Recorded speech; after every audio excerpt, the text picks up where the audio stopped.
নিশ্চয়ই মুত্তাকিনদের জন্য তাদের রবের কাছে রয়েছে নিয়ামতে পরিপূর্ণ জান্নাত।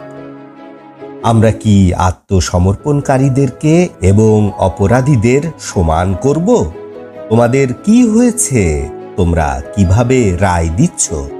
অথবা তোমাদের কাছে কোনো কিতাব আছে যা তোমরা পাঠ করছো?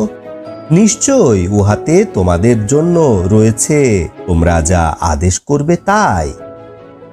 অথবা তোমাদের সাথে আমার এমন কোনো অঙ্গীকার আছে যা কিয়ামত পর্যন্ত বলবৎ থাকবে?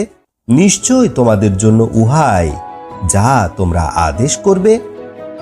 তাদেরকে জিজ্ঞাসা করুন, তাদের কোন ব্যক্তি এই দাবির পক্ষে জিম্মাদার? অথবা তাদের কোনো অংশীদার আছে? তারা তাদের অংশীদারদেরকে উপস্থিত করুক, যদি তারা সত্যবাদী হয়ে থাকে। যেদিন আল্লাহ তাআলার পায়ের পোশাক অপসারণ করা হবে এবং ডাকা হবে সিজদার জন্য, অতঃপর তারা সিজদা করতে সক্ষম হবে না। তাদের দৃষ্টি নিচের দিকে থাকবে, অপমান তাদেরকে ঘিরে রাখবে।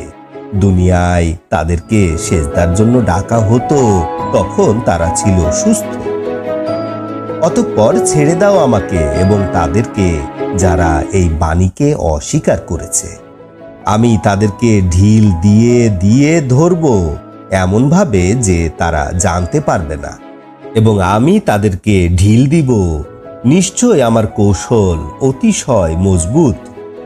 অথবা আপনি কি তাদের কাছে কোনো পারিশ্রমিক চাচ্ছেন, যা তাদের কাছে একটা মোটা জরিমানা মনে হচ্ছে? তাদের কাছে কি অদৃশ্যের জ্ঞান আছে যে উহা থেকে তারা লিখে? আপনি ধৈর্য ধারণ করুন আপনার রবের আদেশের জন্য।